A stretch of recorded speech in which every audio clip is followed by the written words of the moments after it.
임금을 제때 받지 못하는 것뿐만 아니라 제대로 받지 못하는 것 역시 노동자에게는 부당한 일이 아닐 수 없는데요. 이번엔 정해진 근로시간을 넘겨서 일하고도 초과 근로수당을 받지 못하는 문제를 홍진아 기자가 취재했습니다. 시외 버스기사 조강진 씨는 지난해 미사용 연차수당 등 800만 원 가까이를 받지 못했습니다. 조 씨를 포함해 이 회사 버스기사 30여 명의 각종 수당과 상여금 체불액은 2억 8천만 원이 넘습니다. 검체 조사가 진행되고 있지만 사측은 경영상 어려움으로 밀린 수당 지급이 어렵다는 입장입니다. 휴무 기간에 대리운전하는 사람, 또 도시락 배달하는 사람도 있어요. 그러니까 민사 또 한 달에도 1심이 있고 2심이 있고 마지막 대법원 판결이 있고 이런데 그때까지도 돈 안 줄 게라고 시간을 느긋하게 끌면서 책임자를 처벌하라! 책임자를 처벌하라! 파리바게뜨 제빵 기사들이 연장 근로수당을 제대로 받지 못했다며 사측을 지방노동청에 고발했습니다. 이들은 초과 근로를 해도 회사 눈치가 보여 연장 근로수당을 청구할 수 없는 날이 적지 않았고 사측에서 퇴근 기록을 찍은 뒤 근무해달라는 요구도 했다고 주장합니다. 이콘을 이제 미리 찍고서 일을 해달라고 그러시더라고요.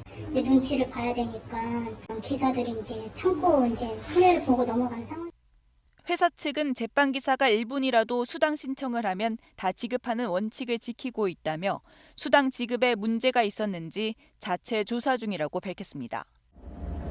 자정이 가까운 시각, 서울 종로의 작은 공장에서 기금속을 만드는 세공 노동자가 홀로 작업하고 있습니다. 이들은 대부분 야근이 잦아도 수당은 못 받습니다. 포괄 임금으로 계약을 맺었다는 이유에서입니다. 포괄 임금제는 실제 노동 시간이 얼마인지 정확한 산정이 어려운 경우 연장 근로수당을 합한 금액을 월급으로 일괄 지급하는 걸 말합니다. 급여 얼마? 그러면 이게 되고 야근수당 이런 것도 없고 그냥 포괄적으로 저희 계통이 다 그런 식이에요.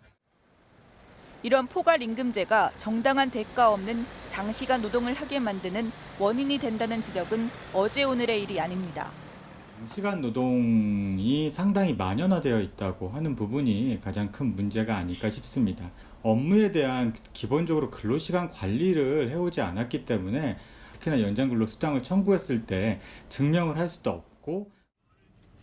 문재인 대통령은 지난 대선 공약에서 장시간 노동과 임금 체불을 막기 위해 포괄 임금제를 규제하고 출퇴근 시간 의무 기록제를 추진하겠다고 밝힌 바 있습니다. KBS 뉴스 홍진아입니다. KBS는 어제 9시 뉴스에서 지난해 임금체불 형사재판 사건 1,200여 건을 분석한 결과 실형 선고가 4%에 그치는 등 처벌이 미약하다는 점을 지적했습니다.